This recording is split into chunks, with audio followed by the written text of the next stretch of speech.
시청자 여러분 안녕하십니까? 채널A 뉴스에일 라이브 시작합니다. 첫 소식입니다. 장동혁 국민의힘 대표가 국회 교섭단체 대표 연설 데뷔전에 나섰습니다. 한동훈 전 대표 제명 이후에 당 내홍이 극심한 상황이죠. 자, 이런 상황에서 이뤄진 첫 번째 교섭단체 대표 연설인 만큼 과연 어떤 메시지를 내놓을지 계속 관심을 끌고 있습니다. 장동혁 대표가 오늘 연설을 계기로 과연 지금 시끄러운 당내 갈등을 원활하게 수습을 하고 그리고 이 밖으로 대여 투쟁으로의 국면 전환을 하는 데 성공할지 관심이 쏠리고 있습니다. 주요 내용 들어보시죠.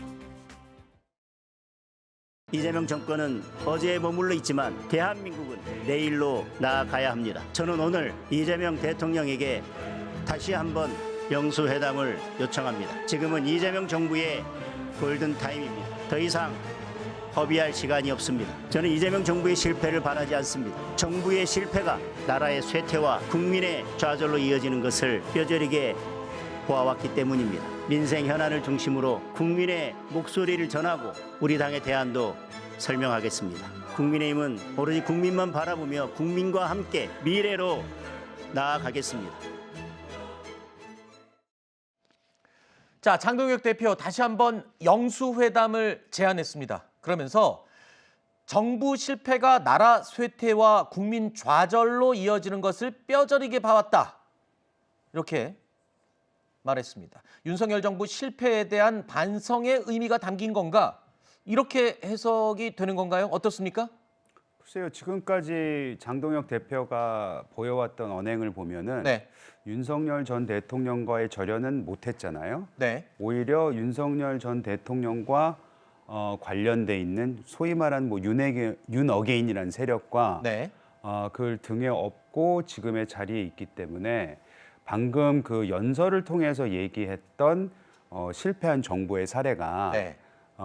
그 윤석열을 지명하는 거냐라고 얘기할 수는 없을 것 같고요. 아, 그래요? 네. 다만 그냥 큰 틀에서 네. 대한민국의 역사를 보면 뭐 대통령 리더십이 잘 서 있지 않았을 때 그거의 고통은 당연히 국가 경제 그리고 결국에는 국민의 삶 속에서 네. 그 고통이 묻어났기 때문에 그런 총체적인 얘기를 한 것이 아닐까. 오히려 이재명 대통령과 이재명 정권에 대한 비판을 저런 식으로 에둘러서 표현한 게 아닌가라는 생각이 듭니다. 그렇군요. 물론 뭐 해석의 영역은 듣는 사람이 하는 것이니까요. 자, 그런데 오늘 이 교섭단체 연설 이후에 장동혁 대표가 거취에 대한 입장을 밝히겠다고 사전에 예고를 했거든요. 과연 최근까지 말을 아껴왔던 장동혁 대표, 이번 이 교섭단체 연설을 포함해서 어떤 이야기, 본인의 거취에 대해서 어떤 방향을 밝힐지, 이 구체적으로는 재신임 투표를 과연 수용할지 여부가 관건이죠. 많은 국민들은 우리 당을 지금 좀비 정당으로 이렇게 생각을 하고 좀비 정당으로까지요. 네. 결국은 이대로 가면은 우리 당은 이제 폭망하는 분위기로 갈 수밖에 없다. 국민들께 과연 재신임을 물을 수 있겠느냐? 자기들 그 길이 이불 속을 만세 부르는 식으로 강성 지지층으로부터 재신임을 묻는다는 것이 무슨 의미가 있겠습니까? 이미 다수의 국민으로부터 우리 당이 상당한 그 실망감을 안겨다 주고 있다. 자, 조경태 의원이 어떻게 보면 좀 쓰라린 얘기를 했어요. 지금 국민의힘의 상태를 좀비 정당이다라고까지 표현을 했는데 글쎄요. 당권파 내부에서도 이 재신임 여부를 수용할지 여부에 대한 격론이 벌어지고 있는 걸로 아는데 자, 어떻습니까? 이 과연 재신임을 수용을 한다. 그럼 이걸로 뭐 다시 태어날 수 있는 계기가 될 수 있는 건가요? 대변인님은 어떻게 보세요? 저는 이게 재신임 투표를 할 사안이 전혀 아니라고 생각을 아, 합니다. 그래요? 왜냐하면 재신임 투표를 만약에 하게 된다면 결국에는 당원들의 의견을 묻는 과정이 될 거라고 생각을 하는데요. 당원들의 의견을 묻는 과정이라는 것은 이미 전당대회가 있지 않았습니까? 전당대회 과정에서 장동혁 대표가 후보였을 때 어떻게 보면은 당원 게시판 사태에 대해서는 마무리를 짓겠다는 의지를 보였기 때문에 네. 오히려 전당원 투표로서 재신임 투표를 하게 된다면 장동혁 대표를 지지하는 형태로 빠르게 마무리가 될 것이 더 가능성이 높다고 저는 개인적으로 생각을 하는데요. 네. 근데 장동혁 대표 입장에서는 지금 이 상황에 대해서 경찰의 수사 결과를 지켜보겠다라고 이야기를 하고 있습니다. 한 전 대표에 대한 내용. 예, 이 부분이 오히려 저는 합리적이라고 생각을 합니다. 왜냐하면 조경태 의원이 조금 아까 이야기한 것도 저는 좀 받아들일 부분이 있다고 생각하는 것이 이 저희 당 안의 혼란이 당원들의 생각만으로 수습하기보다는 앞으로의 지방선거 같은 과정에 있어서 우리가 국민들을 설득하기 위해서는 국민들께서 갖고 계신 생각도 확인해야 되는 것이 필요하다고 생각하거든요. 아하. 그러면은 재신임 절차라는 것은 큰 의미가 없지 않나라고 생각을 하는 겁니다. 결국에는 장동혁 대표가 판결이 나올 때까지도 아니고 경찰의 수사 결과를 지켜보겠다고 하는 것은 이게 빠르게 끝날 수 있다라는 것에 대한 어떤 의지가 있다고 생각을 하고 네. 한동훈 전 대표가 스스로 이호선 당무감사위원장을 고소를 했습니다. 네. 이게 1월 9일이었었거든요. 벌써 한 달 정도가 지났음에도 불구하고 이게 수사는 고소인 조사를 먼저 해야 돼요. 네. 한동훈 전 대표의 고소인 조사가 끝나야 이호선 당무감사위원장에 대한 고소가 그 피고소인 조사가 들어가는 시스템이기 때문에 네. 한 전 대표 측에서 이 상황에 대해서 수습하기 위한 키를 쥐고 있다. 스스로 빠르게 수사를 해야 된다라고 촉구를 해야 되는 상황이 아닌가 생각합니다. 자, 당내에 재신임을 묻는 것도 좋지만 오히려 지방선거를 앞두고 외부의 국민의 뜻을 빨리 물어봐야 된다. 근데 꼭 그걸 뒤집어 얘기하면요. 당내 정리도 못하는데 어떻게 국민의 뜻을 물어보겠습니까? 저는 그게 걱정이 되는 거예요. 그렇죠. 근데 지금 한동훈 전 대표는 모든 것이 조작되었다라고 이야기를 네. 하고 있습니다. 그런데 구체적으로 어디까지 가족들이 관여되어 있고 어디가 조작인지는 명확히 이야기를 하지 알겠습니다. 않고 있거든요. 그 부분은 이제 경찰 수사를 통해서 그렇죠. 하겠다. 경찰 수사의 결과가 나와야 저희 당 입장에서도 국민들의 의견을 물을 수 있는 적어도 사실관계가 확인이 된 다음에 국민들의 의견을 들어야 되는 것이 아닌가 싶은 것이죠. 알겠습니다. 왜 재신임에 대해서 이렇게 관심을 갖냐 하면 지금 너무 어려운 상황이다 보니까 어떻게 보면 리셋해서 좀 새로운 출발을 하려면 또 명분을 얻으려면 당대표로서 재신임이라는 좀 관문을 통과해서 뭔가 새롭게 시작할 수 있는 계기가 될 수 있지 않을까 저는 그런 차원에서 여쭤본 거였거든요. 근데 이제 보통 정치인이 거취 표명을 한다고 얘기를 하면 네. 이제 직을 걸겠다라는 것으로 해석이 되잖아요. 그렇죠. 근데 대통령한테 영수회담을 요청을 했는데 무슨 직을 걸겠습니까? 아하. 그래서 저는 그거는 말이 안 된다고 생각을 하고 네네. 지금 저는 개인적으로 경찰 수사를 두고 보자라는 것도 사실은 너무 앞서갔다는 생각이 들어요. 무슨 뜻이냐면 한동훈 대표의 그 단계 사건으로 인해서 한동훈 대표도 많은 상처를 받았습니다. 제 뜻은 본인 스스로가 해결을 하지 못한 부분을 말씀드리는 거예요. 네네. 그래서 당내에서 거기에 대한 비판이 높았고 거기에 대해서 처음에 일이 일어났을 때 왜 사과하고 가지 않았냐 이런 얘기를 했었지 않았습니까? 네. 근데 그럼에도 불구하고 우리가 전 대표를 이렇게까지 제명하는 거는 아니다. 네. 즉 정치적으로 해결해야 된다는 얘기를 했는데 네. 지금도 정치적으로 해결하라는 게 요구인데 그거를 경찰 수사를 보겠다고 얘기를 하는 거니까 네. 정치적인 해법이 아니잖아요. 네. 거기에 대한 제가 봤을 때 어느 정도 해법을 달리 좀 잘못 찾으신 게 아닌가라는 생각이 좀 듭니다. 알겠습니다. 자, 그런데요. 이런 와중에 어제 귀국한 전한길 씨가 장동혁 대표를 향해서 사실상 청구서를 내민 게 아니냐 이런 분석이 나오고 있습니다. 들어보시죠. 우리가 강력히 지지해서 장동혁 대표가 당선된 거 아닙니까? 맞습니다. 좌고민하지 마시고 윤석열 대통령 절연하는 순간 저 역시 또는 많은 당원들이 장동혁 대표를 버릴 겁니다. 맞습니다. 장동혁 대표께 선택을 하시길 바랍니다. 한동훈하고 같이 갈지 윤석열 대통령 같이 갈지 분명히 선을 꺼주기 바라고 만약에 지방선거라는 명목으로 그 원칙을 버린다면 분명히 저는 장동혁 대표도 버립니다. 전한길 씨의 얘기를 쉽게 얘기하면 이겁니다. 우리 덕분에 당대표 당선된 거 아니냐. 선택해라. 윤석열이냐 한동훈이냐. 지금 장동혁 대표 입장에서는요. 지방선거 승리해야 되는 과제, 내용을 해결해야 되는 과제, 이 상황에서 뭐 중도 확장이냐 아니면 보수 결집이냐 여러 가지 과제가 있어요. 하필 이 시점에 전한길 씨가 와서 저 과제를 던졌어요. 선택을 하랍니다.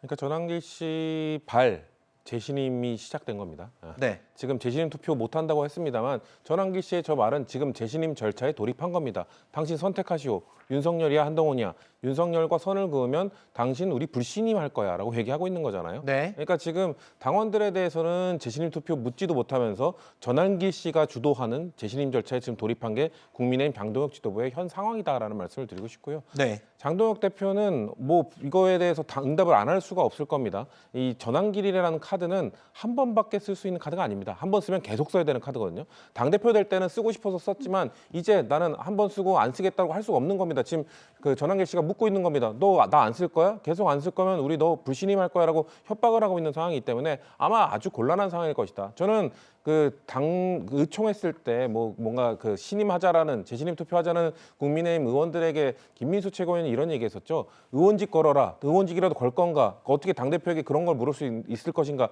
저는 김민수 최고위원의 똑같은 잣대로 전환길 씨한테 얘기해야 될 겁니다. 네. 당원직이라도 걸어라. 지금 그 어떻게 당대표에게 지금 당대표직을 걸라고 그런 식으로 얘기하느냐 이런 식으로 해야 똑같은 잣대 아니겠습니까? 네. 국민의힘 지금 내용입니다. 지금 전환길이라는 정말 잡아서는 안 되는 손을 잡았기 때문에 아마 장동혁 대표 임기 내내 저렇게 발목을 잡을 겁니다. 네.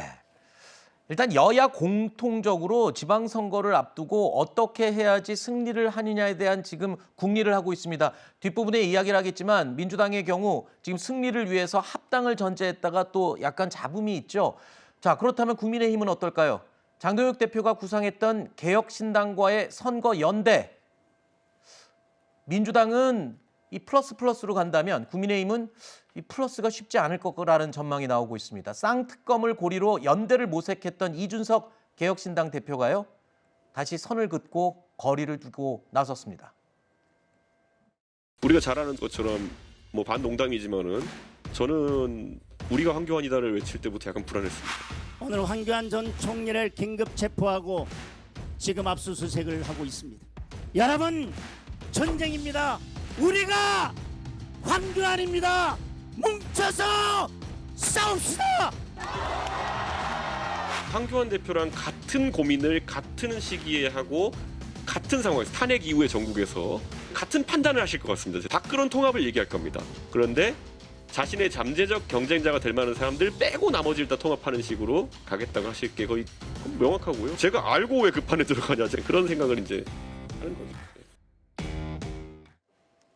아까 제가 이 민주당은 플러스, 국민의힘은 플러스가 좀 힘들 것 같다. 그 얘기가 지금 민주당은 뭐 합당에 대한 잡음은 좀 있지만 그래도 어떻게 됐든 합치려고 속도를 내고 있는 상황에 국민의힘은 지금 이준석 개혁신당 대표가 내가 그 판에 왜 들어가냐라고까지 밝혔습니다. 이렇게 되면 지방선거 앞두고 하나라도 아쉬운 상황인데 뭔가 좀 전망이 좋지가 않아 보여요.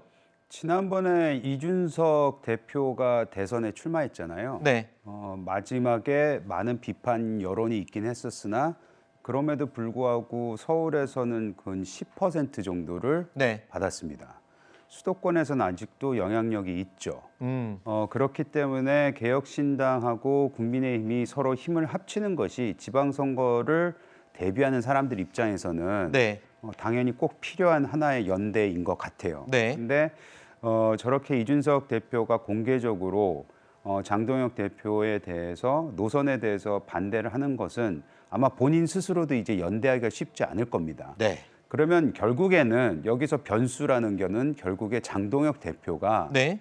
태세 전환을 할 수 있을 거냐 이거 같아요. 왜냐하면 많은 사람들이 지금 그걸 요구하고 있는 거 아니겠습니까? 네. 오세훈 시장도 그런 요구를 하고 있고 수도권에서 출마하고자 하는 사람들뿐만 아니라 당원들도 그리고 국민들 결국에는 국민들 그걸 요구를 하고 있는 거잖아요. 네. 아까 장동혁 대표가 연설에 그런 얘기 했잖아요. 국민만 바라보겠다. 네. 그럼 국민이 원하는 걸 해줘야죠. 그러면 태세 전환이에요. 네. 근데 저는 오히려 전환길 씨가 매우 좋은 계기를 마련해 주지 않았나. 아, 그래요? 네. 어떤 계기요? 전환길 씨가 장동혁 대표를 진짜 절연을 하면 네. 장동혁 대표는 태세 전환할 수 있는 명분이 생기잖아요. 그런 의미로요? 네, 저는 그런 의미에서 장동혁 대표가 다시는 뭐 아까 전환길 씨라는 분은 한 번밖에 쓸 수 있는 카드가 아니고 한 번 손잡으면 계속 손잡아야 되는 무슨 악마도 아니고 네. 그렇게 표현을 하셨는데 본인이 손을 절연하겠다니까 얼마나 쉬워요. 네. 그래서 저는 전환길 씨가 이왕이면 말 꺼내신 김에 네. 장동혁 대표를 절연하시고 네. 장동혁 대표는 그 계기를 통해서 중도 확장, 진정한 중도 확장, 네. 국민을 바라보는 그런 행동에 음. 돌입하셨으면 하는 바람이 있습니다. 뭐 오늘 장동혁 대표가 교섭단체 대표 연설에서 이런 얘기도 했어요. 선거 연령을 16세로 낮추자는 제안도 했거든요.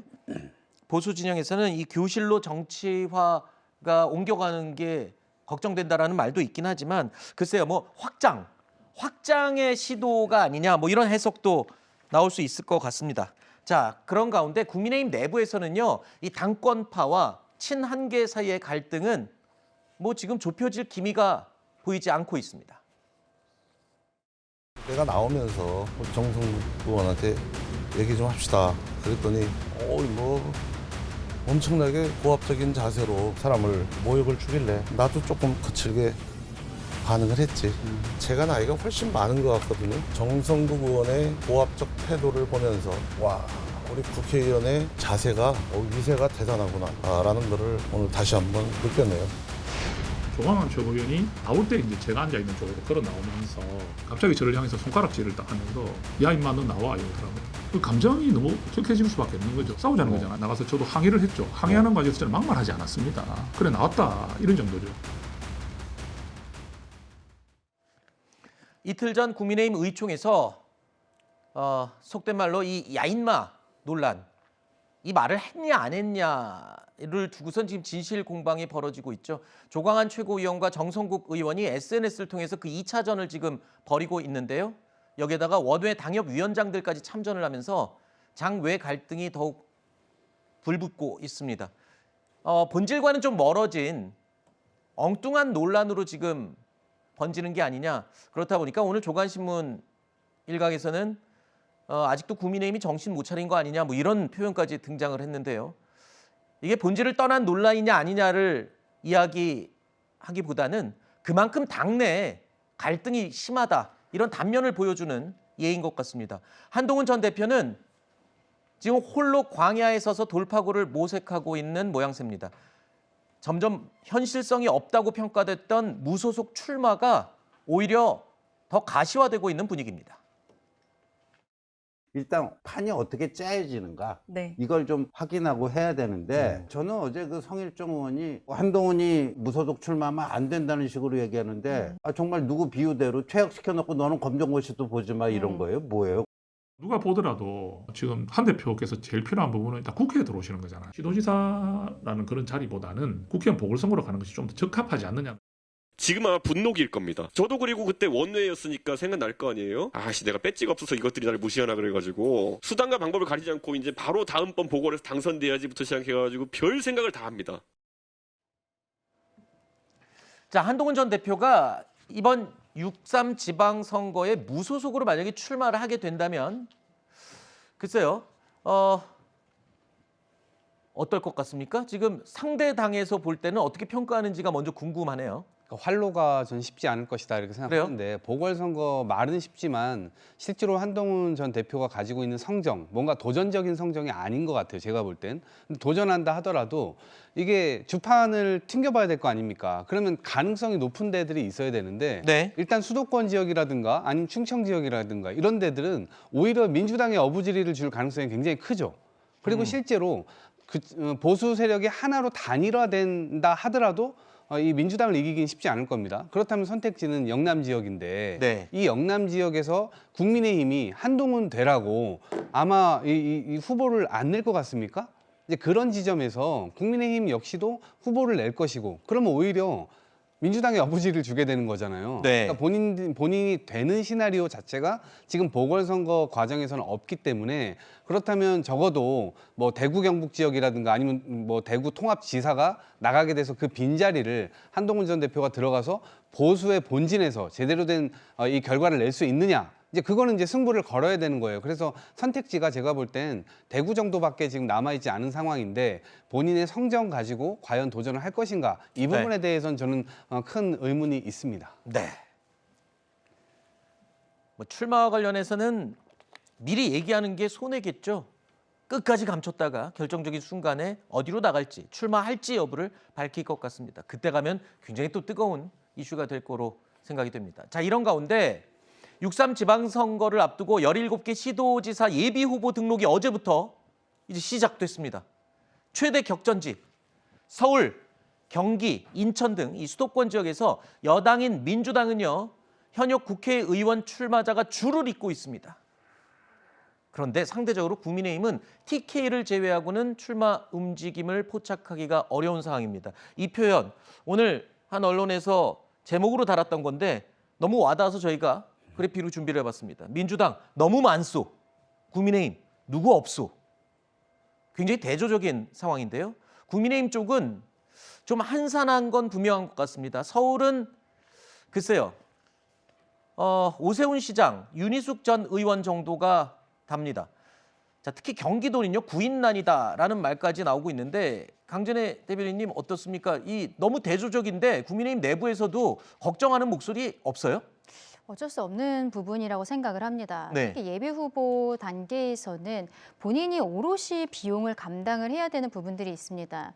본인이 경선에서 돼서 본 후보로 등록이 되고 그 다음에 득표가 되어야만 선거비를 어느 정도 보전을 받을 수가 있는데 만약에 공천까지도 가지 못하게 된다면 본인이 100% 비용을 부담을 해야 되거든요. 그런데 지금 시기적으로 보았을 때는 윤석열 전 대통령의 내란 우두머리 판결이 2월 19일에 나올 것으로 보이고 민주당 측에서 는 2차 특검도 몰아붙이고 있는 상황이기 때문에 지방선거까지도 특검 전국이 계속될 가능성이 높아 보이는 것이 사실입니다. 그리고 지금 문제는 추경호 의원도 기소가 되어 있는 상황이어서 민주당 입장에서는 위헌정당에 대한 이야기, 프레임들을 또 계속 씌울 수도 있는 거거든요. 이 네. 상황에서 쉽지 않은 선거에 본인의 비용을 내면서 지금부터 뛰어들 사람들은 많지 않을 것이다라고 생각을 하고요. 또 지역 같은 데를 봤을 때는 몇몇 지자체들은 우리 당의 지지율보다도 현역 지자체장의 지지율이 조금 더 낮게 나오는 부분들도 있습니다. 그럼에도 네. 불구하고 새로운 인물들이 보이지 않는 것이 사실이거든요. 지금으로서는 조금 어쩔 수 없는 부분들이 있지 않을까. 만약에 전국이 좀 변화가 된다면 출마 예상자들이 늘어날 수도 있겠다 생각합니다. 네. 뭐 이재명 정부의 지지율이 워낙 높고 그러다 보니까 분위기가 민주당은 좋아서 일단 나가고 보자 뭐 이런 분위기이기 때문에 뭐 특별하게 제가 따로 여쭙지 않도록 하겠습니다. 이어지는 순서가 이제 민주당 관련 이야기들이니까요. 자, 다음 코너로 이어가겠습니다.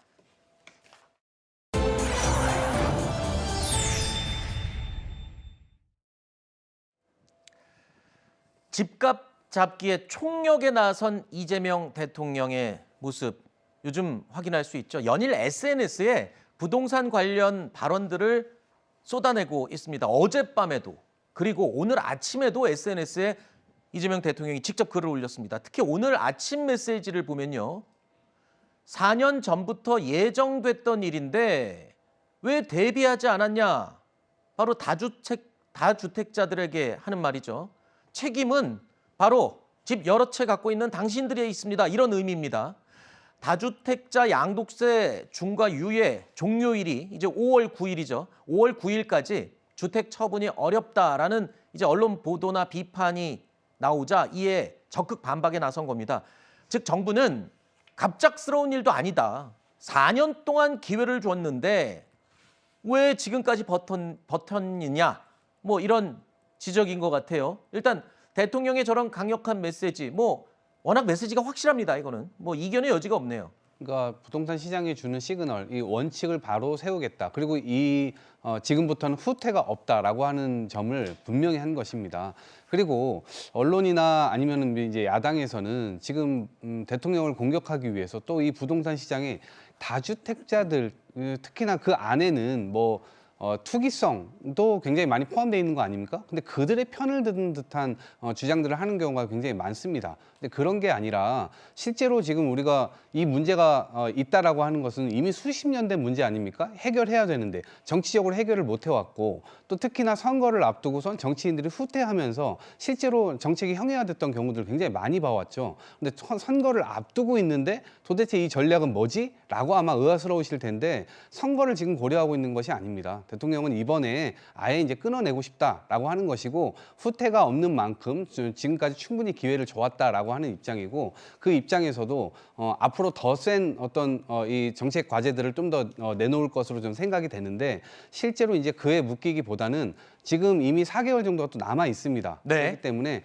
이 정책에 발맞춰서 앞으로 투기로 돈을 벌지 못하게 하겠다라고 네. 하는 것은 분명한 원칙이고 네. 주식시장이라든가 아마 다른 쪽으로의 창구를 지금 막 국가가 열고 있는 상황이기 때문에 네. 그런 점에서 한번 고민을 해보시라 이런 말씀도 드립니다. 알겠습니다. 뭐 일부 보도에서 그런 보도를 하긴 하지만 저희 채널A는 뭐 공격하기 위해서 그런 보도를 하진 않습니다. 아까 공격하기 위해서 이런 보도를 한다 이렇게 말씀하시길래 제가 그 부분은 해명을 좀 드리고 넘어가겠습니다. 자, 게다가 이런 상황에서 어제 국무회의에서도요. 이재명 대통령은 구윤철 부총리의 이런 발언, 그러니까 아마 중과세를 피할 수 있는 마지막 기회가 될 겁니다라고 말을 했는데 이 구윤철 이 부총리가 이렇게 얘기를 하자마자 대통령이 말을 딱 끊으면서 이렇게 받아쳤습니다. 들어보시죠. 이번이 아마 중과를 피할 수 있는 마지막 기회라고 생각하고 아마 이런 기회를 이용해서 국민들께서 중과를 받으시는 일이 없도록 했습니다. 말씀 중에 아마라는 표현을 하시거든요. 아마 없습니다. 이게 4년을 유예한 게 아니고 1년씩 3번을 유예해 온 거예요. 이번에는 끝이야. 또 가가지고 또 이번엔 진짜 끝이야. 또 가가지고 진짜 끝이야. 그다음에 진짜 이번에는 진짜 정말 끝이야. 이러면 이게 누가 믿겠냐고요. 그래서 아마 타성이 붙은 것 같습니다. 아마 하지 말라니까. 자, 야권에서는요. 이렇게 비판하고 있습니다. 정부가 국민들에게만 집을 팔라고 호통을 치고 있다라면서 다주택자인 공직자들 먼저 집을 팔아야 되는 게 아니냐 이렇게 지적하고 있죠. 이에 대해서 이재명 대통령은요. 이렇게 말했습니다. 억지로 시켜서 파는 건 정책적인 효과가 없다라고 입장을 밝혔습니다. 지금 뭐 일부에서 정부에 관계된 사람들 중에 다주택이 있는데 먼저 팔아라고 시켜야 되는 거 아니냐 이렇게 얘기하는데 저는 이것도 문제가 있다고 생각합니다. 누구한테 이거 팔아라고 시켜서 팔면 그거는 그 정책이 효과가 없다는 뜻이에요. 제발 팔지 말고 좀 버텨줘 라고 해도 팔게 상황을 만들어야죠. 그 시켜서 억지로 파는 거 의미 없어요. 아마 바뀌는 일은 없을 것이다. 어제 저희 뉴스에일 라이브도 이 실제로 다주택자인 청와대 참모진들의 상황을 저희가 하나씩 짚어드렸었죠. 실제로요. 이 다주택을 가진 청와대 참모 일부가 주택 처분에 나섰습니다. 물론 다주택 논란이 있기 전에 이미 매물로 내놓은 상황이었다는 것도 분명히 말씀드립니다. 이 두 사람의 경우. 그러니까 이 논란이 있기 전 벌써 지난해 이 물건을 팔기 위해서 내놓은 상태였던 걸로 확인이 됐습니다. 결국 이 대통령의 발언을 보면 공직자들에게 억지로 팔라고 하지는 않겠다라는 걸로 보이고요. 이렇게 되면 다른 청와대 참모자나 참모진들 그리고 뭐 공무원들 글쎄요 스스로 선택을 할 거예요. 이 과거 문재인 정부 때 집보다 직을 택하지 않고 집을 택한 사람들이 있었잖아요. 이번에는 어떨까요? 집 내놓을까요, 참모진들? 본인이 판단을 하겠죠. 말씀하신 그 것처럼. 이번에도 본인의 판단에 맡기는 겁니다. 근데 그때는 답 정리를 하라고 했잖아요. 네. 그러니까 이재명 대통령이 말씀하신 게 뭐냐면 억지로 시켜서 파는 것보다 정말 부담이 돼서 세금에 대한 부담 때문에 스스로 팔도록 하는 것이 효과적이라는 겁니다. 네. 만약에 참모들 중에 다주택자입니다. 근데 세금을 중과 부세, 세금을 내도록 해서 감당할 수 있는 사람이면 다주택 유지하겠죠. 그래도 됩니다. 저희가 뭐 다주택자들은 무조건 뭐 악마화하고 그 사람도 무조건 다 팔아야 됩니다라고 주장하는 게 아니라 유지할 수 있는 사람들은 유지하셔도 돼요. 근데 네. 세금을 좀 많이 부과할 겁니다. 근데 그거에 대해서 나는 세금을 부과하더라도 아파트 값은 오를 테니까, 집값은 오를 테니까 어떻게든 버텨야지, 빚내서라도 버텨야지. 이런 분들은 나중에 후회할 거라는 얘기를 하고 있는 것이기 때문에 참모들도 똑같을 겁니다. 만약에 참모들이 조금 투기성으로 뭔가 막 다주택을 유지하고 있던 사람들은 아마 어쩔 수 없이 팔게 될 것이고요. 난 여유가 있다. 나는 다주택 유지하면서 세금도 낼 충분한 돈을 갖고 있다라고 하면은 그분들은 다주택 유지할 수도 있을 거겠죠. 네. 그렇기 때문에 지금 아까 앵커께서 말씀하신 것처럼 다주택 논란 되기 전에 집을 내놨다는 분들 있잖아요. 네. 그분들 안 팔리면 가격 내리면 됩니다. 지금 다주택들도 똑같을 겁니다. 네. 지금 우리가 손해보고 판다. 아까 대통령이 말씀하신 것처럼 4년 전과 비교하면 지금 낮춰서 팔아도 이미 시세 차익이 있습니다. 지금 만약에 안 팔린다는 사람들 아마도 그 충분한 그 시세 차익을 거뒀기 때문에 팔아도 정리도 된다고 전 보기 때문에 네. 청와대에서도 참모진들도 본인이 봤을 때 팔 사람들은 팔고 넉넉하신 분들은 안 팔 수도 있겠죠. 그거에 대해서 강요하지 않겠다는 게 이재명 정부의 입장인 겁니다. 다주택 논란 이전부터 매도 절차에 돌입했다는 거 아니에요? 몇몇은. 지금까지 안 팔렸다는 건 안 판 거죠. 아파트가 어떻게 안 팔리고 수가 있어요, 이 좋은 지역에서. 게다가 강유정 대변인은 제가 용인시를 좀 비하하는 거 절대 아닙니다. 네. 서초구하고 용인시 아파트 두 채인데 서초구는 가지고 있겠다면서요. 네. 소위 말하는 똘똘한 한 채는 내가 가지고 있겠다. 이 얘기를 아유 공식적으로 하는 거 아닙니까? 네. 그리고 이재명 대통령의 이제 전반적인 부동산에 대한 이제 인식에 대해서 문제 제기를 하는 이유는 네. 좋습니다. 뭐 팔 수 있을 때까지, 아니 팔아야만 하는 정도로 강하게 정책을 네. 쓰겠다. 그래서 많은 사람들이 들고 있지 못하게 하겠다 했는데 방금 말씀하신 것도 보면은 그럼에도 불구하고 세금 부담할 수 있는 사람은 가지고 있어라. 네. 이거잖아요. 있는 사람만 가지고 있으라는 소리나 마찬가지로 들릴 수도 있잖아요. 잘못 들으면 그거 문제되는 것이고 그리고 정책적으로도 문제예요. 부동산이란 건 살 때, 가지고 있을 때, 그리고 팔 때 세 단계가 있는데 셋 다 비싸게 만들어 놓은 거예요. 세금 때문에. 그러면 누구 보고 사라는 건지, 누구 보고 팔라는 건지 이거에 대한 부분도 명확하지가 않고 가장 네. 중요한 거는 이재명 대통령께서 얼마 전에 하셨던 말씀이 저희는 우려스러운 거죠. 뭐냐. 정부 이기는 시장 없다. 네. 시장은 매우 유연하기 때문에 정부 정책에 따라서 본인들이 후퇴도 하고 공격적으로 하고 그게 시장입니다. 네. 근데 그냥 정부를 이길 수 없는 시장으로 만들어버리겠다고 하는 것은 굉장히 반시장적인 발언 아닐까요? 네. 그리고 그런 사례를 계속해서 형태는 틀리고 뭐 조금의 디테일은 틀릴 수 있지만 네. 그런 인식을 가지고 왔던 정부는 계속 실패한 것이 과거 사례에서 보여지는 거 아니겠습니까? 알겠습니다. 그런 인식이 저희는 문제점이라고 생각합니다. 네, 그 발언할 때 앞부분에 대통령이 분명히 이렇게 얘기했죠.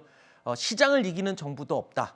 그리고 또 정부를 이기는 시장도 없다. 이렇게 또 얘기를 했기 때문에 제가 보충 설명을 드리겠습니다. 자, 그리고 이재명 대통령이 이렇게 연일 부동산 시장을 향해서 강력한 메시지를 내놓는 것에 대해서 이런 평가가 또 나오고 있습니다. 개딸용 사이다 정치다. 이런 표현이 나왔네요.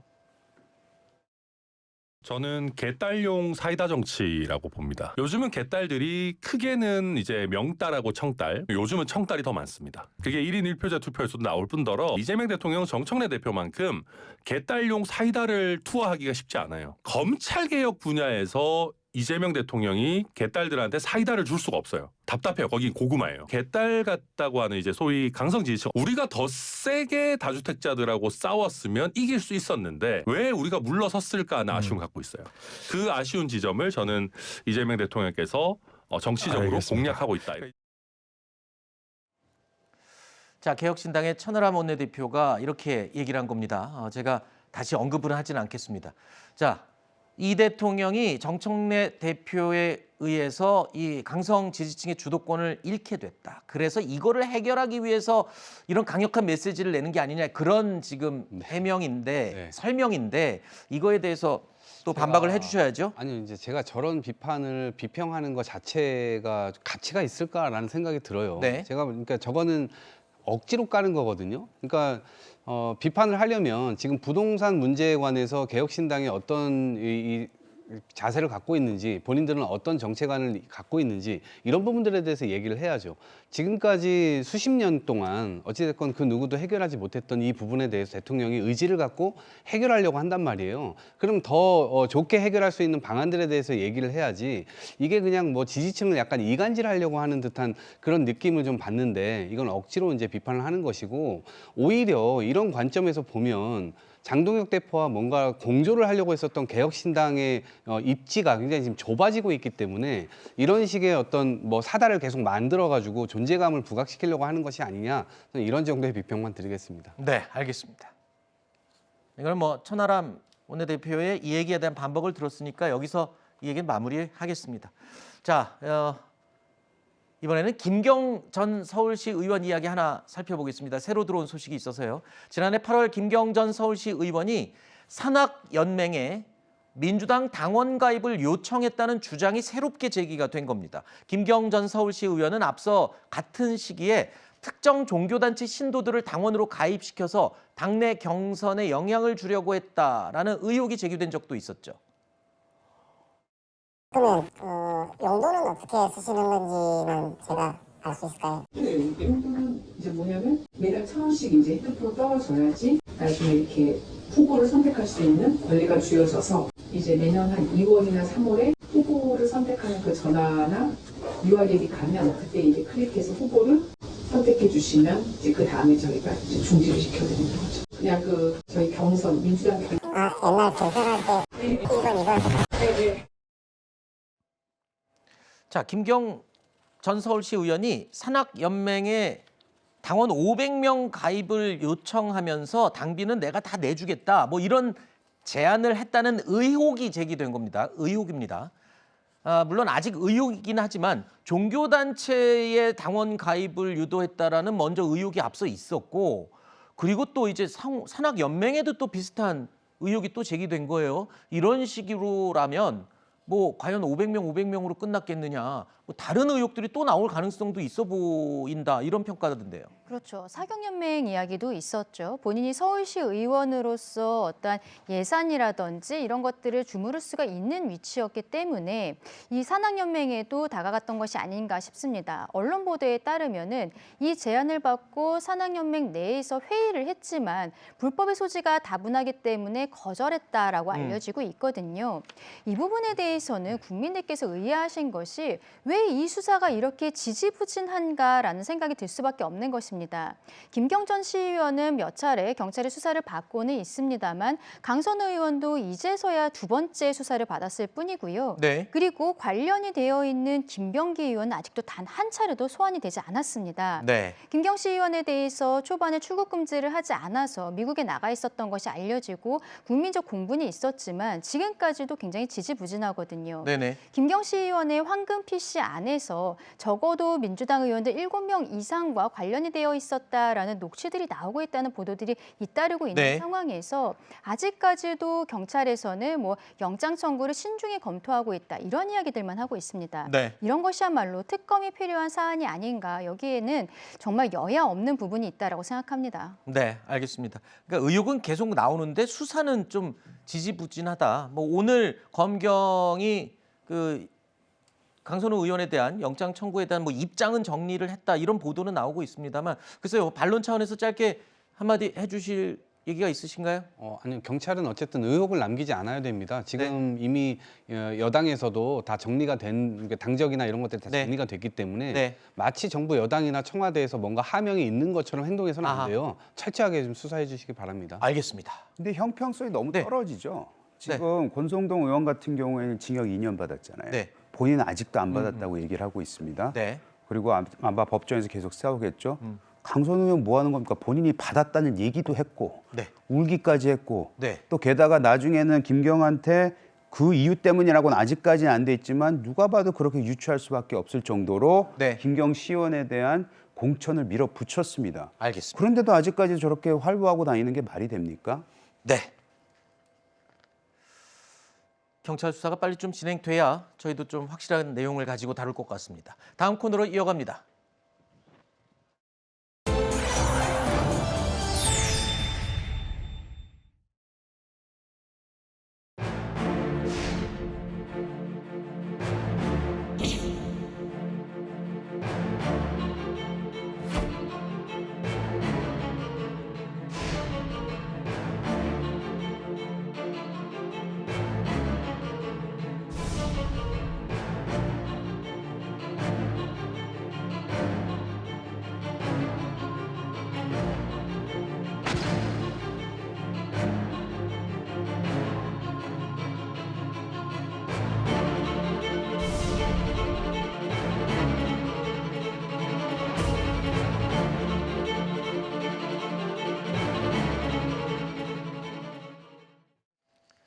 배우 김선호 씨를 둘러싼 탈세 의혹이 조금씩 구체화되고 있습니다.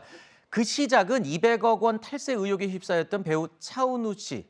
이 차은우 씨와 같은 소속사인데다가 가족 명의의 회사를 통한 비슷한 수법에 탈세를 한 게 아니냐, 이게 의혹의 핵심이죠. 그러자 소속사 판타지오가 이거는 이전 소속사 때의 일이다 라면서 즉각 해명을 했습니다.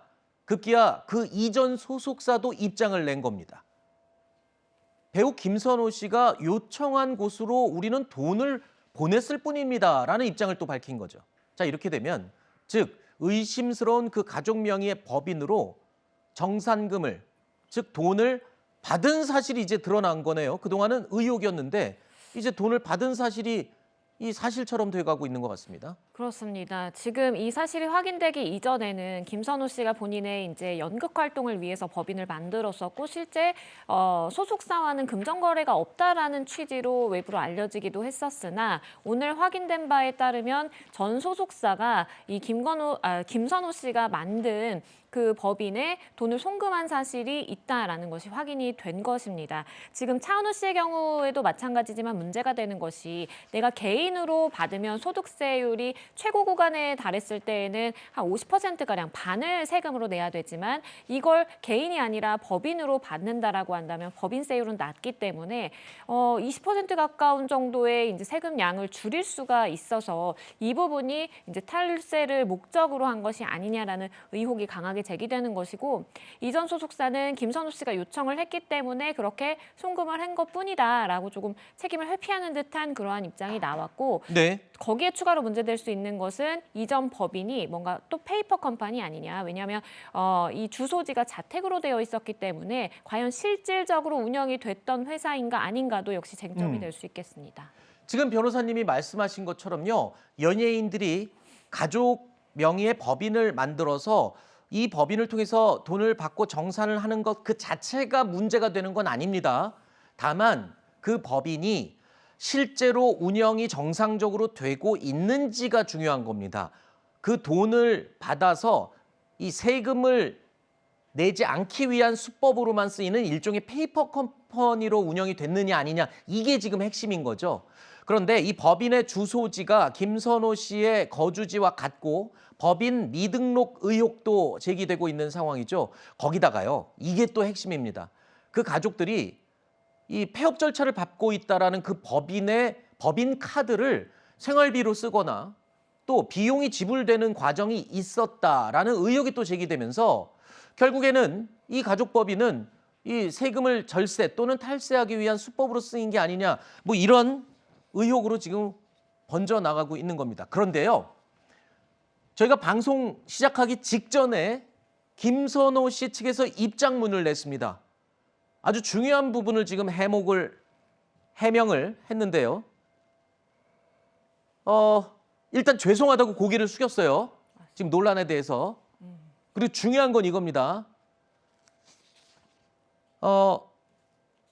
여태까지 문제가 되는 부분에 대해서 다 반납을 하고 그 법인에서 운영되던 뭐 자동차 반납하고 개인 소득세, 그러니까 법인세로 냈을 때와 개인으로 냈을 때의 그 차액, 이게 지금 핵심이잖아요. 그것도 다 추가로 납부했다. 이렇게 밝혔어요. 이 납부한 시점이 굉장히 중요하게 이 여론에는 작용을 할 수 있을 것으로 보입니다. 죄송합니다만 저는 그게 궁금합니다. 자, 의혹이 일었어요. 그래서 이제 뒤늦게라도 돈을 다 냈어요. 그러면 문제가 없어지는 건지? 없어지는 건 아니죠. 왜냐하면 그래요? 본인이 탈세를 목적으로 해서 이렇게 페이퍼 컴퍼니를 만들어서 운영을 했다라고 한다면 본인이 지금 어쨌든 차액에 달하는 세금을 납부했다라고 하지만 이 부분에 대해서 세금이 제대로 정산이 된 것인지 국세청에 한 번에 확인이 들어갈 수 있겠고요. 지금 말씀드린 것처럼 이 시점이 여론에는 중요할 것이다라는 말씀을 드린 것이 대중 입장에서는 뭐 모르고 그런 행동을 했다라고 한다면 이해할 여지가 조금은 남아있는 것 같아요. 같은데 그런데 이것이 의혹이 불거지고 논란이 되자 그제서야 활동을 이어가기 위해서 뒷수습을 하는 차원에서 이루어진 것이다라고 한다면 사실상 비난 가능성이 높아질 수도 있겠습니다. 지금 소속사에서 나온 입장에 따르면 과거 정상금 부분에 분명히 문제가 있었다라는 것은 인지를 하는 시점은 분명히 있었던 것 같고요. 네. 그랬기 때문에 법인 차량이라든지 가족에게 급여가 지급된 부분이라든지 법인카드 다 반납을 했고 이거는 제대로 기능을 할 수 없는 법인이다라는 판단이 들어서 결국 폐업 절차에 돌입을 하게 된 것으로 보여요. 그렇기 때문에 내가 물론 되돌리려는 상황을 한 것은 추후에 반영이 되고 참작이 될 여지는 있겠지만 이 부분을 이미 저질렀고 이미 회사에 손해를 끼쳐서 어떤 범법행위를 했다라고 한다면 그것이 없어지는 것은 아니기 때문에 아하. 여전히 사후 절차는 좀 남아있다라고 보여집니다. 지금 사과 내용을 보면 그때는 무지했다, 몰라서 그랬다. 그래서 추후에 이 법인에서 사용하는 자동차, 부모님께 지급됐던 급여, 사용됐던 항목들, 법인카드 사용 내역 전부 다 제출하고 지급하고 반납했다. 그거는 몰라서 그랬다라는 게 법적으로는 안 통한다는 말씀이신 거죠? 마찬가지입니다. 법인카드 사용은 또 배임 횡령도 해당이 될 수 있다라는 일각의 해석이 있던데 그것도 법적으로 맞습니까? 맞습니다. 왜냐하면 내가 개인적으로 급여를 지급하지 않아도 되는데 급여를 지급했다라는 것은 내 부모님이라고 하더라도 법인 차원에서 보더라고 한다면 법인에 손해를 끼친 행위를 한 것입니다. 그렇기 때문에 배임죄가 충분히 성립할 수 있는 상황이고 이걸 모르고 그랬다라는 것은 추후에 초범이고 모르고 했다라고 한다면 이것이 양형에는 반영될 부분이 있겠지만 여전히 죄가 성립하는 데는 문제가 없는 것이고요. 그랬기 때문에 과거에 모 연예인의 경우에도 정말 모르고 그랬다라면서 본인의 회사의 돈을 내가 어차피 1인 회사기 때문에 내 거라고 생각을 해서 이걸 다른 데 투자했다가 문제된 사안에서도 유죄 선고가 났던 사례가 있죠. 그래서 네. 그런 사안만 비추어 보더라도 모르고 그랬다라는 것은 양형에 반영될 수 있는 그러한 요소일 뿐이지 죄의 성립에는 영향이 없습니다. 알겠습니다. 다음 소식입니다. 유명 연예인들 입장에서는 이 본인의 이름을 사칭하는 사기 역시 골칫거리 중에 하나죠. 1,300만 명 구독자를 보유한 먹방 유튜버 쯔양이 최근에 급하게 공지 하나를 올리면서 많은 관심이 쏠리고 있습니다. 자, 쯔양을 사칭하는 건 물론이고요. 돈을 요구하는 사례가 발견이 됐다. 이건 어떻게 된 일인가요? 그러니까 쯔양 씨가 간혹 본인이 이제 후원을 하는 단체를 후원금을 모집하기도 하고 내가 후원을 했다는 사실을 밝히기도 해요. 좋은 일 많이 하거든요, 쯔양이. 맞습니다. 예. 그러다 보니까 쯔양의 불우이웃 돕기 성금 모금 계좌다라고 하면서 계좌번호가 명시되어 있고 아하. 마치 여기에 송금을 하면 쯔양 씨를 통해서 그 후원을 할 수 있는 듯한 그러한 모양새를 갖추고 있는 메시지가 많이 이제 퍼지고 있는 상황인 겁니다. 네. 그렇기 때문에 이 쯔양이 본인의 유튜브라든지 소셜미디어 계정을 통해서 이런 후원금 요구가 사기 행위임에 명백하다. 그리고 절대로 입금을 하면 안 된다라고 이야기를 했고 추후에 사기라든지 아니면 본인의 이름, 사진들을 사용했기 때문에 그 네. 부분에 대한 법적인 조치를 취할 것이다라고 밝혔습니다. 알겠습니다.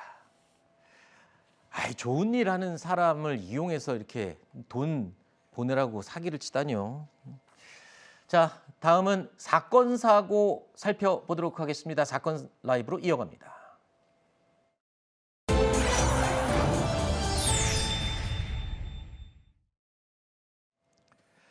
상대적으로 힘이 약한 이 60대 여성 혼자 있는 가게에 이 50대 강도가 침입했습니다. 그래서 뺏어간 돈이 20만 원이었는데요. 자, 이 상황을 지켜보던 이웃 주민이 용감하게 뒤쫓아갔습니다. 그런데 강도가 휘두른 흉기에 찔리는 일까지 발생을 했습니다. 영상 보면서 제가 설명드리겠습니다. 인적이 드문 어두운 골목길입니다. 한 남성이 필사적으로 도주하고 다른 남성이 그 뒤를 쫓습니다. 그런데 도망치던 남성, 뒤쫓던 남성에게 흉기를 휘두릅니다. 흉기에 찔린 남성이 고통스러워하는데요. 흉기를 휘둘렀던 이 남성은 10분 전 여성이 혼자 있는 상점에 들어갔던 강도였습니다. 테이프를 막 칭칭 감아놓고 때렸다고 그러더라고요. 테이프에 이렇게 제가 지금 막 불불 떠는 모습을 보고 생활비 때문에 칼로 위협하고 헌금 내놓으라 하고 목격자라기보다는 잡으려고 한 사람 그 사람 대단한 사람이지.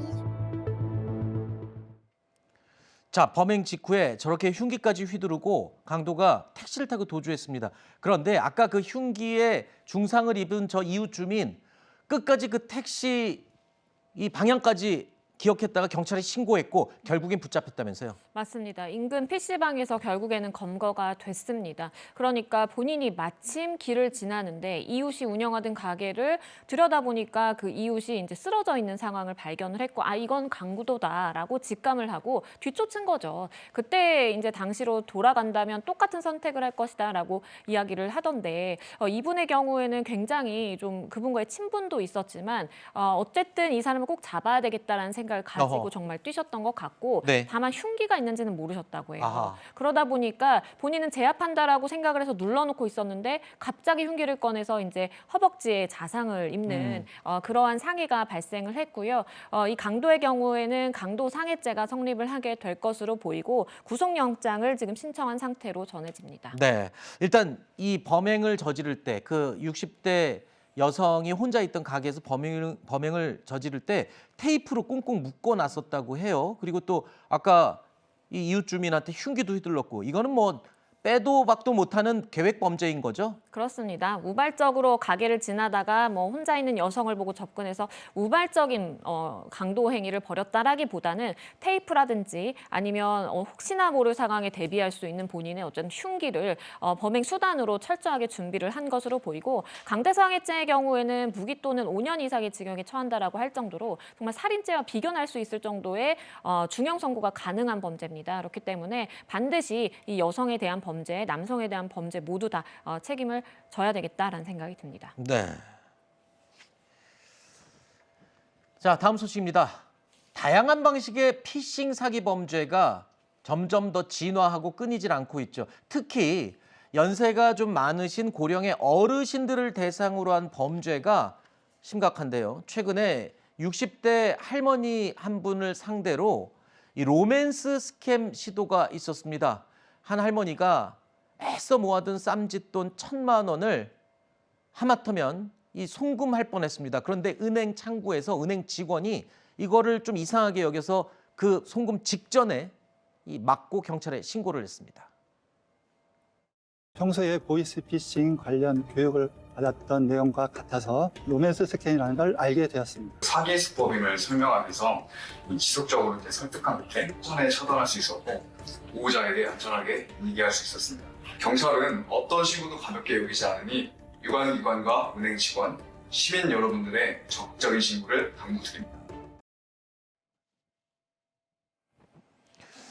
자, 이런 사례들 우리가 자주 보거든요. 어르신들이 이 보이스피싱 같은 거 당하기 직전에 은행 직원들이 많이 이걸 막아주거든요. 요번에는 은행 직원이 이걸 어떻게 눈치를 챘답니까? 그러니까 지금 500만 원을 송금을 한다라는 것 자체도 굉장히 좀 이례적이었던 상황이었던 것 같아요. 네. 왜냐하면 과거에 금전거래가 없던 계좌로 난데없이 송금을 하겠다라고 하니까 그럴 때 은행 직원이 의례적으로 이제 확인하는 것이 있거든요. 왜 보내냐 뭐 이런 것들을 하는데 이 할머니의 경우에는 오픈 채팅방을 갑자기 보여준 겁니다. 누군가와 오픈 채팅방으로 대화를 하다가 500만 원이라는 큰 금액을 송금한다라는 것은 사실 의심을 해볼 만한 대목인 것이죠. 거기에 더불어서 그 오픈 채팅방에 들어있는 내용 자체는 금괴 사진을 보내면서 아 이거 정말 어마어마한 가치가 있는데 나랑 같이 한번 투자를 해보자. 500만 원 보내줄 수 있어요? 그러면서 이 적힌 한국말이 굉장히 어눌한 한국말이었던 겁니다. 누가 봐도 이 번역기를 돌려서 메시지를 작성한 듯한 그런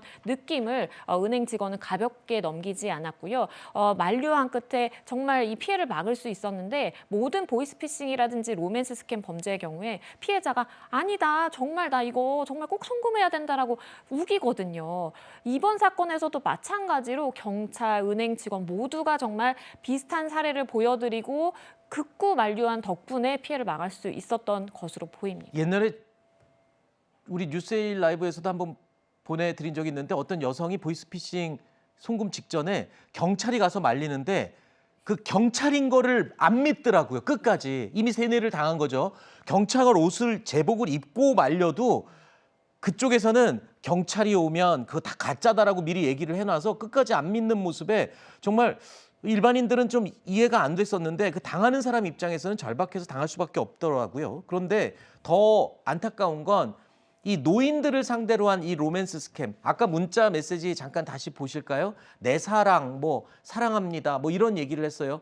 이게 외로우신 분들, 얼마나 이 외롭고 좀 사람이 그리운 어르신들은 사랑합니다, 그리고 잘해주고, 근데 잘해줄 것도 없어요. 문자로 그냥 메시지 몇 개 보내는 건데 거기에 그냥 넘어가 버리는 거잖아요. 그렇죠. 이제 독거노인 문제로 봐야 됩니다. 저는 이건 단순한 그냥 피싱 사기 범죄 문제가 아니라 대한민국에 점점 늘어나고 있는 독거노인 분들, 이런 분들이 외롭기 때문에 저런 좀 허술한, 우리가 볼 때는 너무 문자가 허술하잖아요. 그렇죠. 번역기 돌린 딱 문자 같은, 그렇죠. 저희가 볼 때는 이건 허술하니까 피싱이다로 바로 눈치챌 수 있습니다만, 저렇게 외로움을 타는 노인들에게는 저런 문자 하나도 본인의 외로움을 달래주는 걸로 다가오는 거고, 그리고 저런 사기꾼들이 아마도 사기를 칠 때 범죄 집단이 이 우리가 사기를 치는 대상이 아마 독거노인이고 나이가 많은 분이고 외로움을 타고 있고, 그렇기 때문에 아마 타겟팅을 했을 겁니다. 나이대라 이런 것들 다 파악하고 사기를 타겟팅을 정하기 때문에, 그렇기 때문에 단순히 이 문제를, 이 피싱 범죄자들을 잡으면 해결되는 게 아니라 독거노인분들의 외로움 이런 것들을 어떻게 해결할지 사회적 문제로도 좀 확대돼야 되지 않을까, 저는 그렇게 봅니다. 알겠습니다.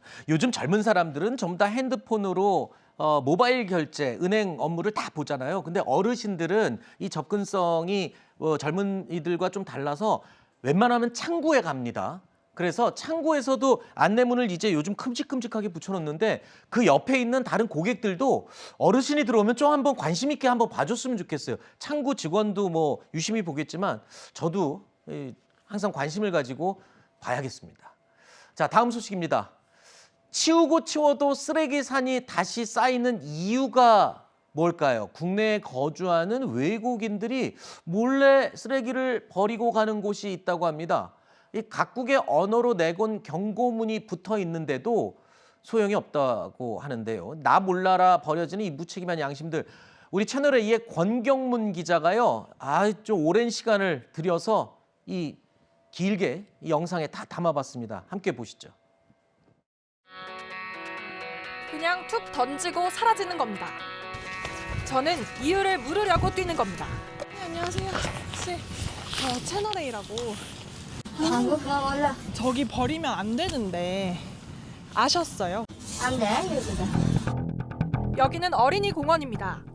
하지만 공원 주변은 쓰레기 무단 투기장이 됐습니다. 이렇게 써붙여놔도 소용없습니다. 상당수가 외국인 거주자랍니다. 내 땅에다가 싸가지 때려보고 싶은 심정이죠. 이렇게 보고 있으면 딱 버리면 나가 쫓아가요. 또 불러 이거 들으라고. 이거 워낙 외국 사람들이 많이 살기 때문에 밤에 갖다 버려버려. 밤에 좀 많이 도움이 돼요. 집에서 꺼내가지고 그냥 버리고 그냥 아무렇지 않고 그냥 가. 투기에 낮밤이 따로 없습니다. 근데 여기 왜 버리신 거예요?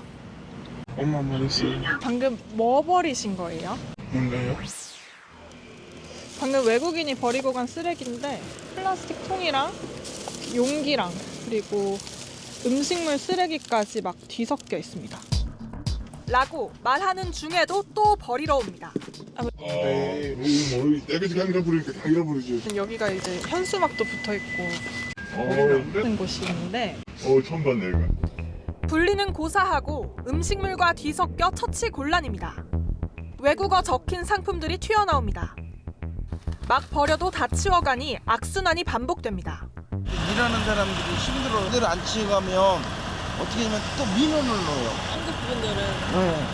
제대로 안 쳐간다고. 지금 이렇게 있잖아요. 도로가 오면 또 벌어져 있어. 계속 나오는 거예요. 의류 수거함에서도 옷 대신 쓰레기가 나옵니다. 이런 분들도 많아서 열심히 사는데 조금이라도 버리고 가고 운동을 쓰는 거 사람들도 진짜 모습을 보고 싶냐고 했습니다. 정확하게 보시려면 5시쯤 나오시면. 그래서 가봤습니다. 성인 허벅지 높이만큼 쌓인 무단 투기의 흔적. 소복히 내린 눈으로 축축한 이 무단 투기를 누군가는 또 치워야 할 겁니다. 온갖 갖가지 더러운 것들, 머리카락, 여자 건가 봐요. 봉투 안에 또 봉투가 일반 쓰레기들. 이거 뭐죠? 촛불. 이게 뭔지 모르겠어. 휴지 더러워. 촉촉해요. 쓰레기를 무단 투기할 수 없다.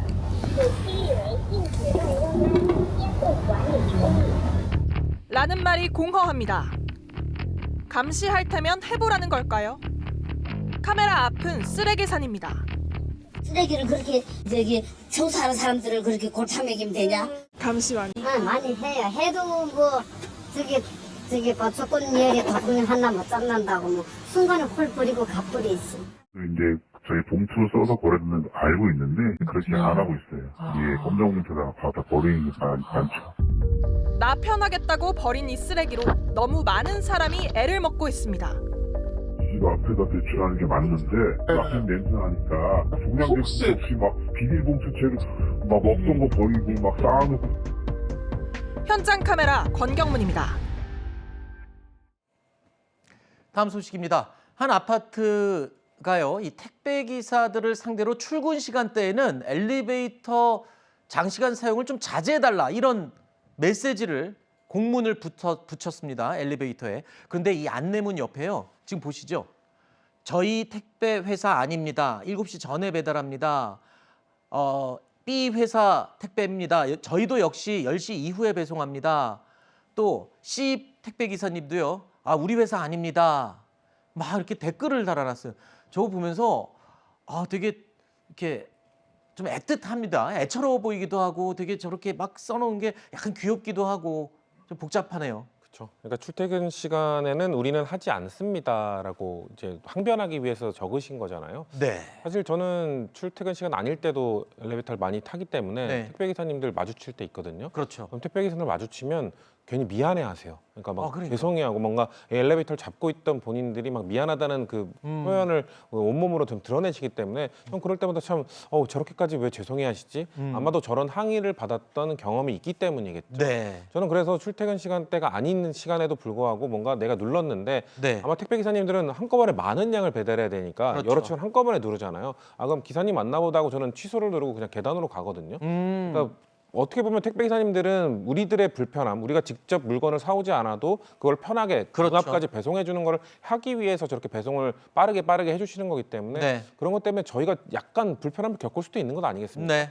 근데 아마 고층에 사시는 분들이나 노인분들 이런 분들은 조금 불편할 수 있어도 네. 결국 우리 같이 사는 공동체 안에 있는 분들이니까 저런 것들은 좀 양해해 주셨으면 좋겠고 택배 기사님들 저희들 눈치 안 보셨으면 좋겠다는 말씀 드리고 싶습니다. 알겠습니다. 자, 저 순간에도 회사 이미지 관리에서 이렇게 써주는 택배 기사님들 눈치 안 보셔도 될 것 같습니다. 자, 높은 산이나 바닷가에는 풍력 발전기들 많이 있는데 보신 기억 있으시죠? 멀리서 보면 잘 모르는데요. 가까이서 보면 그 크기가 엄청납니다. 그런데 이 풍력 발전기 때문에 이런 일도 있었습니다. 화면 보실까요?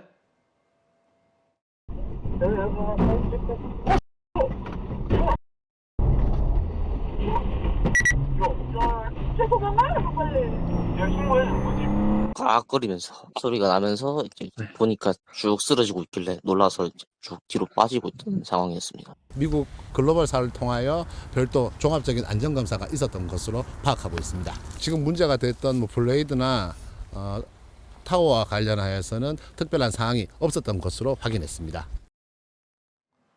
아니, 저게 어떻게 된 일입니까? 저게 엄청 큰 거잖아요. 근데 저게 처음이 아니라면서요. 맞습니다. 지난해 전남 화순에서도 127m 높이의 풍력 발전기가 쓰러지는 사고가 있었는데요. 지금 이번 사고의 경우에는 80m 높이의 풍력 발전기였습니다. 다행히도 인근에 차나 사람이 지나다니는 상황은 아니었기 때문에. 근데 바로 직전에 차가 쓱 앞으로 지나가더라고요. 정말 위험했던 상황이죠. 네. 인명 피해는 일단 없다라고 알려지고 있는데 네. 하나의 의문을 제기하고 싶은 부분이 네. 지난해 6월에 안전점검에서 별 이상 없었다, 잘 가동할 수 있다라는 진단을 받았다라고 하는데 그러한 진단이 제대로 잘 이루어진 것인가, 네. 아니면 형식적으로 그냥 서류 절차에 그친 것인가를 반드시 확인해 봐야 될 것으로 보이고, 저 큰 풍력 발전기가 종이장 찌그러지듯이 정말 구겨지듯이 저렇게 쓰러질 정도면 분명히 그 전에 전조 증상이 있었을 것으로 네. 보여지거든요. 이 부분에 대한 확인이 반드시 필요해 보입니다. 알겠습니다. 저 큰 게 무슨 수수깡처럼 저렇게 부러지나 싶네요. 자, 날씨 궁금하시죠? 날씨 알아보겠습니다.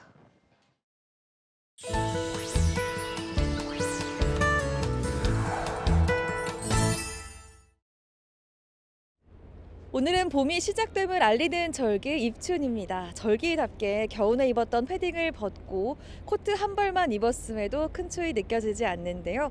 낮 기온 더 올라서 한낮엔 3월 초기온 보이겠습니다. 한낮 기온 서울을 기준으로 7도 예상됩니다. 이맘때 기온보다 5도 높은 건데요. 퇴근길과 밤에도 기온이 크게 떨어지지 않아서 내일 최저 기온도 영상 1도에 그치겠고 한낮엔 8도로 더 온화해지겠습니다.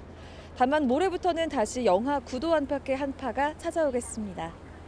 오늘 한낮 기온 강릉 10도, 대전 9도, 광주와 대구 11도, 제주는 13도까지 크게 오르며 전국이 온화하겠습니다. 추위가 주춤하는 사이 미세먼지가 날아들었습니다. 오늘 서울을 비롯한 중부지방은 종일 초미세먼지 나쁨 단계 유지하겠고 호남 지역은 낮에, 경북은 낮부터 늦은 밤까지, 경남은 늦은 밤에 일시적으로 나쁨까지 치솟겠습니다. 오늘 하늘 자체도 흐리겠고 동쪽 지역을 중심으로 대기의 건조함은 계속되겠습니다. 추위가 누그러지는 사이 방심할 때 감기는 찾아옵니다. 건강 잃지 않도록 계속해서 보온에 힘써주시길 바랍니다. 지금까지 날씨 전해드렸습니다. 뉴스일 라이브 오늘 순서 마칩니다. 시청해주신 여러분 고맙습니다.